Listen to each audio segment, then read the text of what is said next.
My friends, we're going to try something a little differently this time. I'm going to record this at home, ask you to take some notes as you go and submit them. It's a minor summative grade, spending the time looking through this and taking some basic notes. You don't need to capture everything, but some main ideas from this. And we are looking at the rise of fascism today. We've had a little bit of explanation as to what fascism is, and we'll look at this a little bit more. You see this Nazi party meeting. I think it's just worth asking yourself, how did Germans feel about their lives at this point prior to this? They've gone through World War I, they've gone through the humiliation of Versailles, the Great Depression, the hyperinflation before that of the 1920s. Germany felt weak, Germany felt humiliated. That is many things that you're looking at right now, but that is not weakness for sure. You know, fascism, you can read the full definition yourself, but basically the idea is the state is what matters. The state will live forever, and individual people just not really that important necessarily. In short, the dictator or the dictators, it can be a group, they have total and complete control for the most part. It comes from a Latin term, fasces. Fasces was an old bundle of sticks held together by a rope. And here's the idea behind it. If you take a pencil, a stick, and try to snap it in half, easy.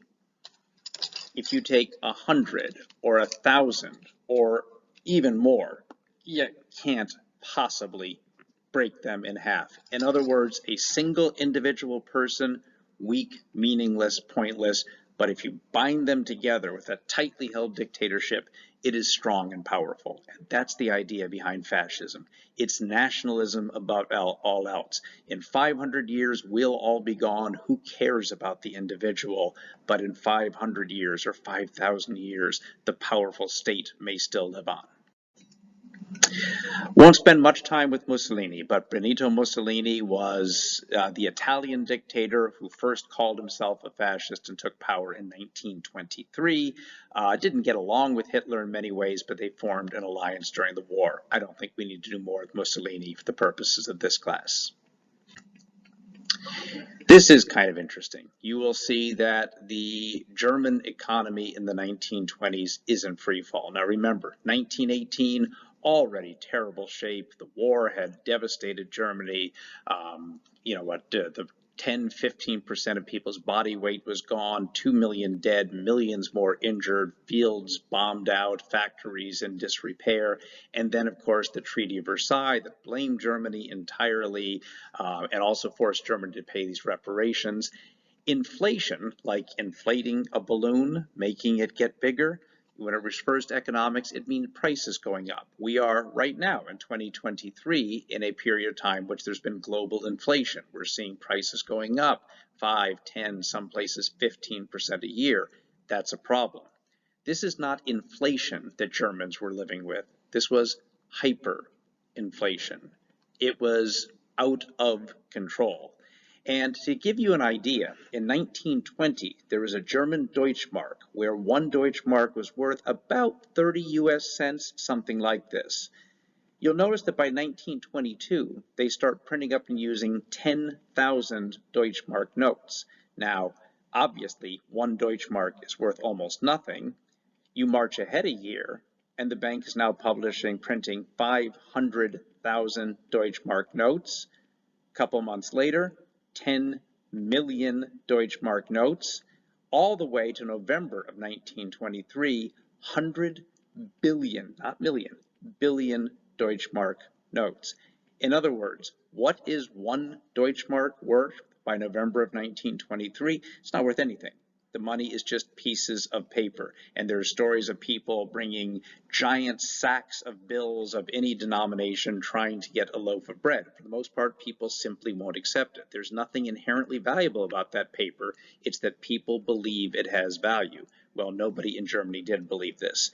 This didn't last forever. There were some international financial mechanisms that secured the German Deutschmark, but nonetheless, much, much more suffering. And just as Germany was starting to recover economically, the Great Depression hits in 1929, and that, of course, devastates Germans even further. It's a face that you know, but maybe don't recognize. This is Adolf Hitler in World War I. He was a corporal with the German army, later rises to be the supreme and all-powerful ruler, or at least to a degree, of Germany during the 1930s and through the mid-40s. So Hitler actually wasn't German, he was Austrian, although it's worth noting that he was Germanic. Remember, Austrians speak German as a language, so there is an ethnic component there. You know, all of the things that could have changed history. He was an artist, and from what I've seen, a capable artist. I mean, he could paint and he could make things look good. Rejected by art schools for whatever reasons. You know, there's a place where history turns. An admissions officer at a university, somebody like Adolf Hitler, takes his, excuse me, his abilities and puts them into his art, changes history, and probably in a much better way. In most ways, he wasn't different from most other young Germans. He had served in the military and certainly affected by this. He was embarrassed and angry both by Germany's loss and also by the Treaty of Versailles, which many people argue the Germans did not get a fair shake. Economically, he had nothing. There was no economy in Germany.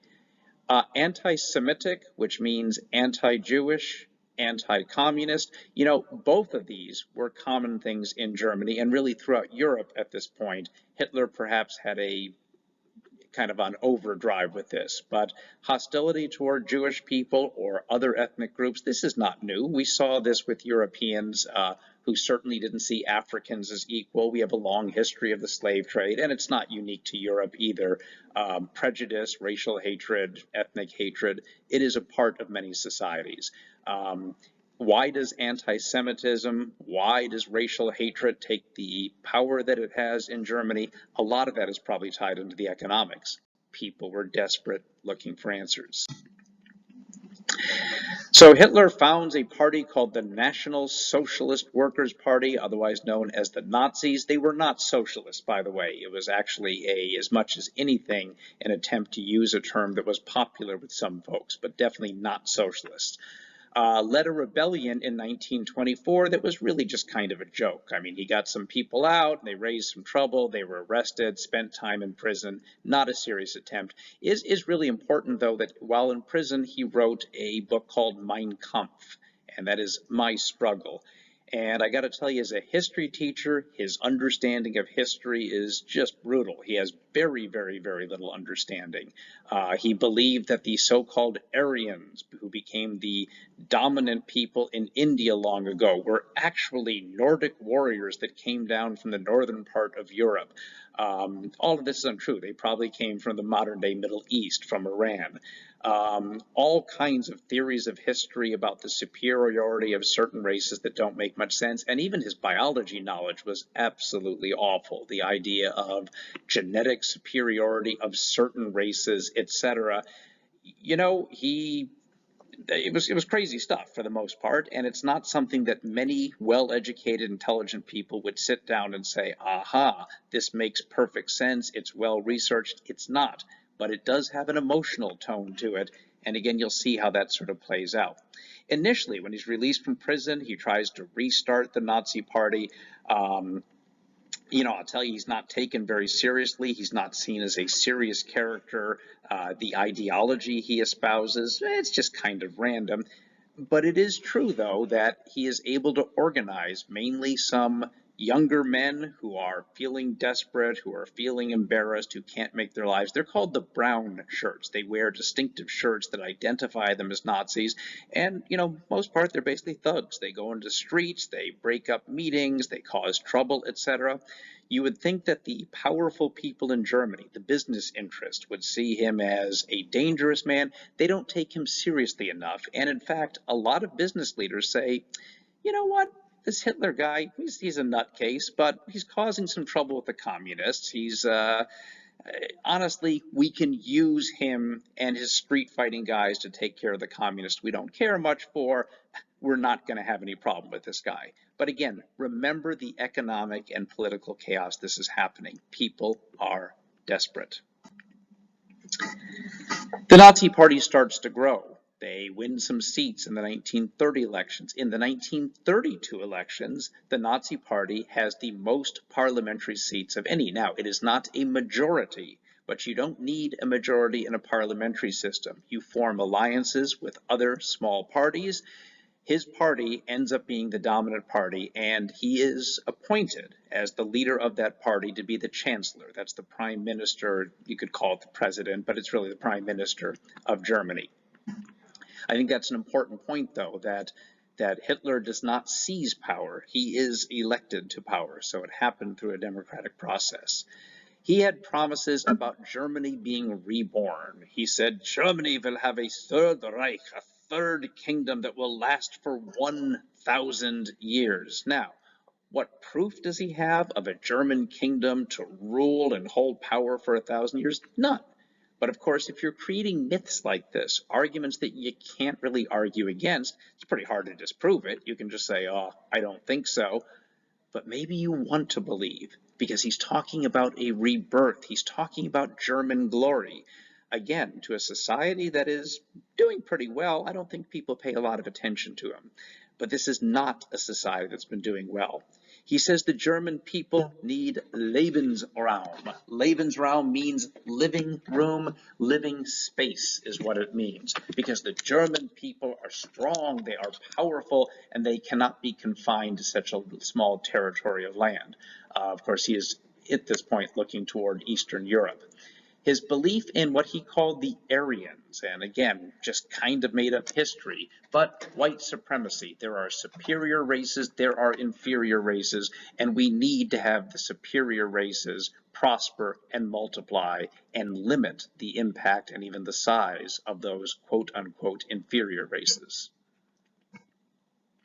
And in particular, and this was not uncommon for the time period, hostility toward Jewish people that goes all the way back to the aftermath of Jesus' death. It's not based on anything rational or logical, but there's a long, long history in Europe of Jews being singled out, being scapegoated. Remember, we talked a little bit about the Armenians in the Ottoman Empire during World War I, and for many parts of Europe, Jews kind of played that convenient scapegoat. If there are problems, it's this other group of people.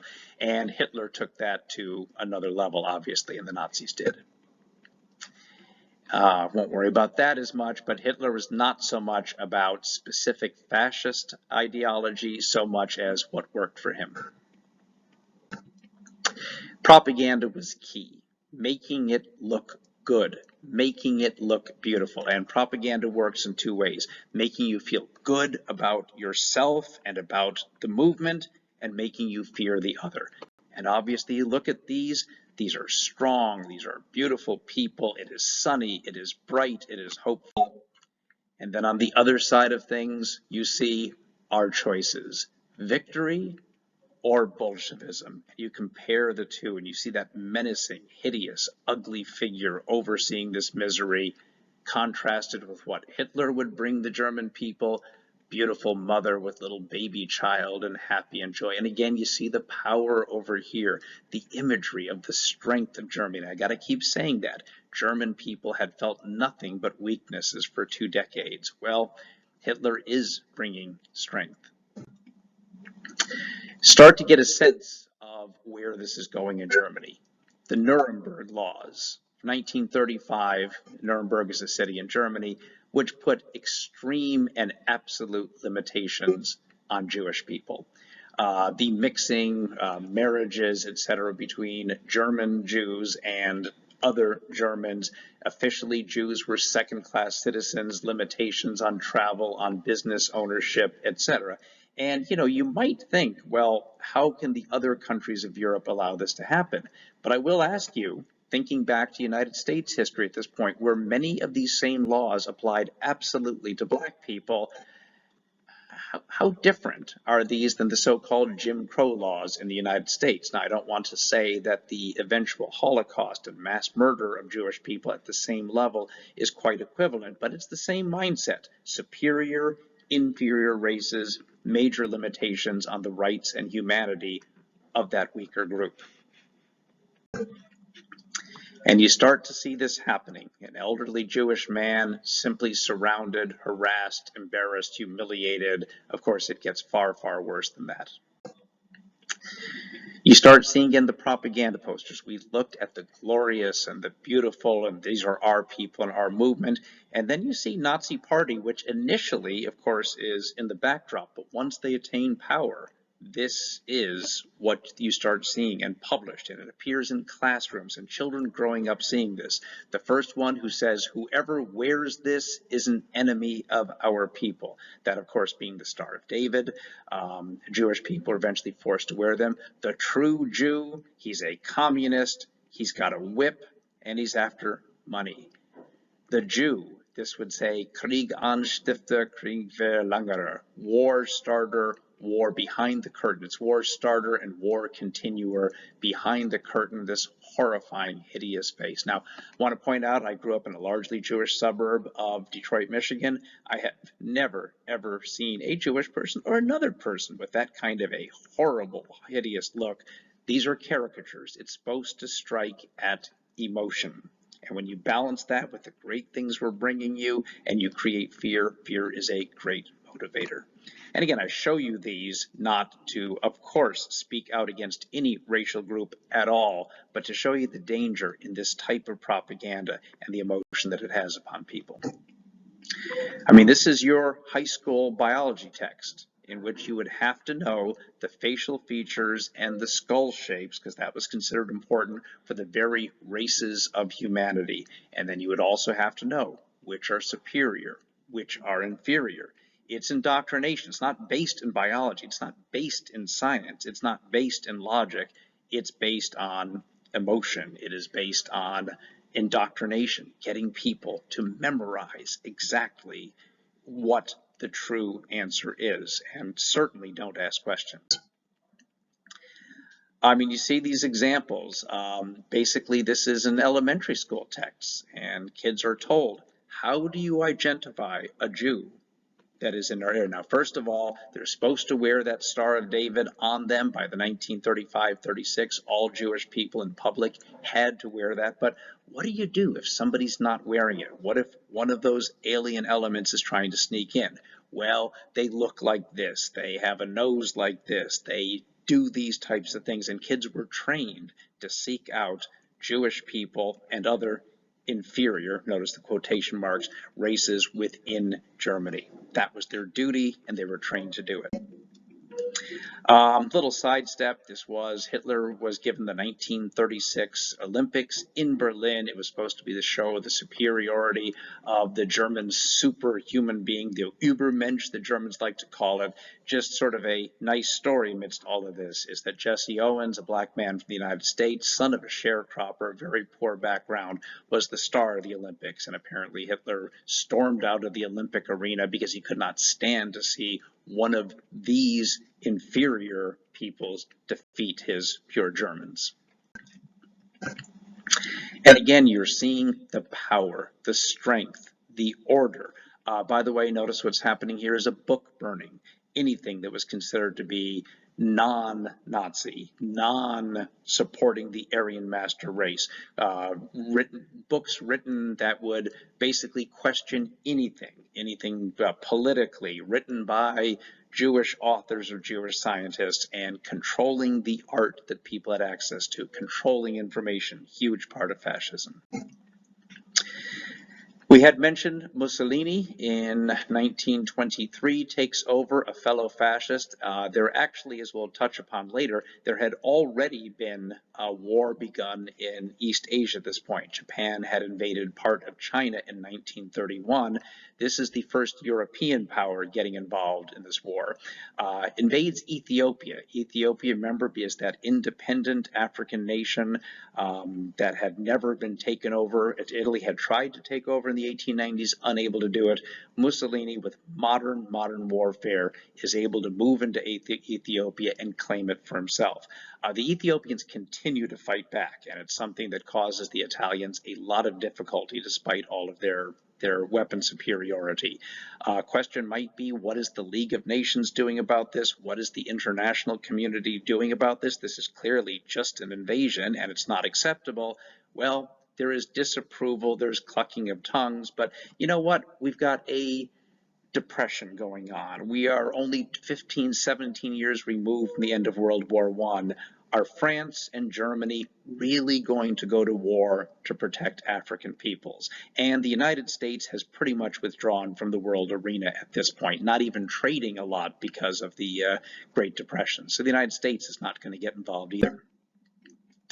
So this is what Germany looks like after World War I. You've seen this map many times. You had a map quiz on it. Hitler begins by taking power in 1933. Now, he starts to rearm. The German military, I think, was supposed to be limited to 100,000 men, and he starts to build it up. Now, the Treaty of Versailles said he could not do this. He was openly violating this. England, France, the two major powers, remember that Russia is kind of in its own area removed because it's now a communist power and is not interacting much with the rest of Europe at this point. England and France don't like it. They raise objections at the League of Nations, but they don't do anything about this. And you know what? This is the German New Deal. I mean, it's strange to think about it this way because Franklin Roosevelt's New Deal, the jobs programs that made a little bit of a difference in the economy, makes a huge difference in Germany because he builds up the military, he builds up the weapons system, he starts building giant roads toward the east, eventually used to invade Poland and other parts of Eastern Europe, puts people to work, gets the economy going. Sorry, the light keeps going out. I'm in my room and yeah, it's censored. I got to move around a little bit more. Mandatory conscription. This is being drafted into the military. Young men were expected to have military training. The Rhineland, a little complicated, technically a part of Germany, but it is on the border of France. And another part of the Treaty of Versailles was that, look, it's German land, but there can be no German soldiers there because the French can't trust them. Well, Hitler ignores that in 1936. He says, this is German territory. We can do what we want to. Again, a violation of the treaty. England and France disapprove, disagree, but are not willing to do anything about it. In 1938, in March, Hitler announces he is taking over Austria. This is called the Anschluss, the Union. I just am showing off the little German that I still know. You know, many Austrians, as German people, they didn't see Hitler and the Germans as true outsiders. And many Austrians thought, look, he's got their economy working. And the German society right now is doing better than Austrian society.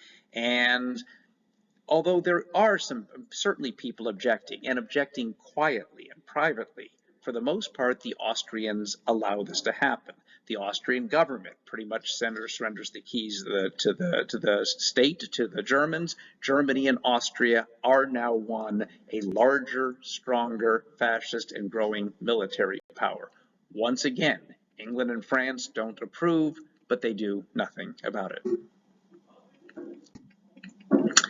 So you're starting to see the German expansion now into Austria. Want to highlight this area here. This is Czechoslovakia, but remember, all of these areas that were a part of the Austro-Hungarian Empire, very, very ethnically mixed. Now, Czechoslovakia was the home for the Czechs and the Slovaks, two distinct ethnic groups, but there are lots of other ethnic groups there, including, in particular, in the western half of the country. This is called the Sudetenland, and you'll see this in a moment. This is an area that has about 4 million German people. They are ethnically German. They used to be a part of Austria-Hungary. Some were actually even a part of Germany per se. Hitler begins to say, wait a minute, we have German people that are being victimized by the poor Czechoslovakian, by the horrible Czechoslovakian people, and it is our responsibility to protect our German people. I think you see where he's going with this. Leads us to a vocabulary term, to appease somebody. Good vocabulary word to know. It means to give somebody something so that they don't take something more important. Somebody approaches you on the street, puts a gun to your head and says, give me your wallet. I'm going to guess that everybody in this room will give him your wallet. Why? You would rather give him your wallet than have him take something more important, your life. And as this applies to politics, giving a country what it wants, hoping that that will be enough.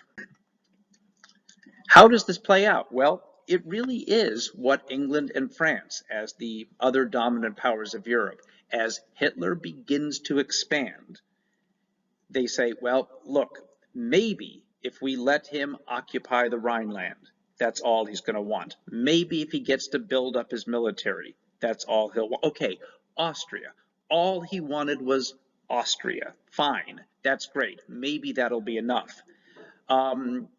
The United States, again, what is the U.S. response? The United States isn't involved. The United States never joins the League of Nations, considers this to be Europe's problem and not American trouble. And again, the Russians are consolidating their communist state, which is inward-looking and not outward-looking. They really don't play a role. They're scared of the Germans. They're scared of the German military building up, but they have no diplomatic relationships with England or France or the League of Nations as a whole.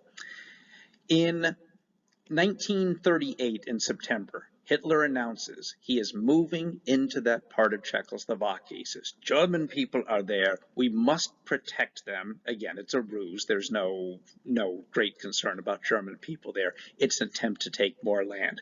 This looks like this could be the beginning. The English and the French say, absolutely not, Mr. Hitler. We are drawing a line in the sand. If you dare to march into this territory, this will be war.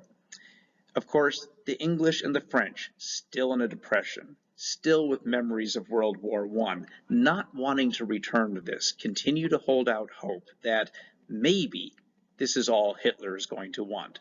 And actually, the British Prime Minister, Neville Chamberlain, gets into a plane, first time he'd ever been in an airplane, flies down to Munich to meet with Hitler in his summer retreat, and says, Mr. Hitler, look, I know that you're a good man. Yeah, I'm a good man, good man. And I know that you want peace. Oh, yes, I want peace, I want peace.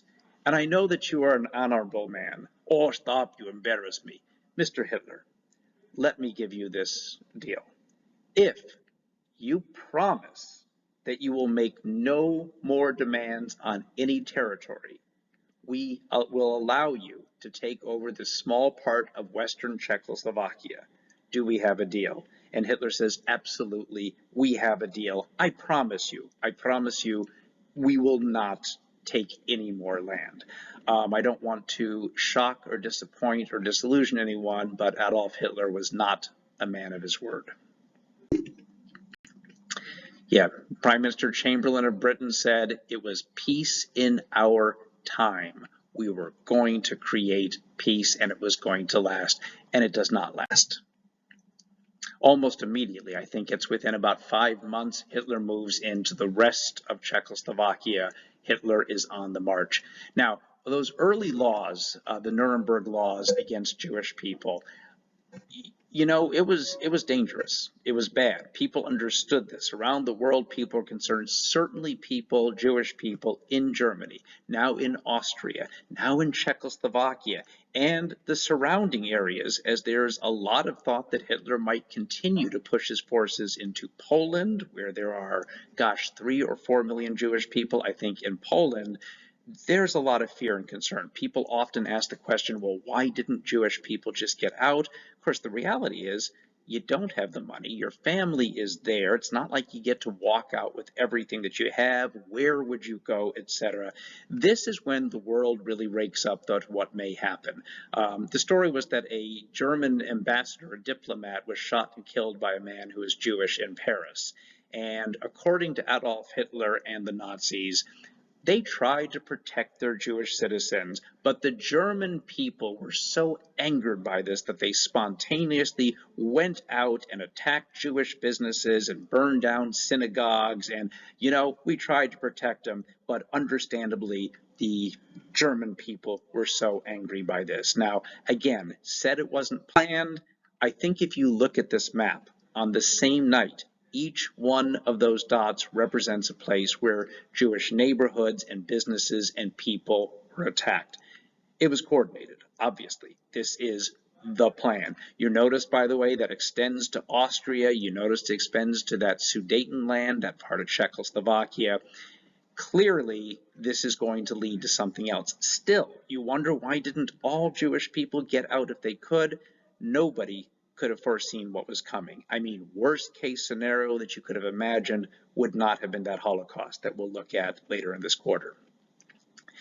There is often, and this is such a moving, you probably have heard this before, or you certainly will again, but there is often the question of, why did the German people not protect themselves? Why did people sit back? Now, truly, some were true believers in this master race nonsense, understood, but most were not. There is no evidence that the typical German was that different from anybody else. Well, in 1961, the US Congress held a series of hearings where they tried to figure out, what happened in Germany? What happened during World War II that would have allowed people to let evil take over like this?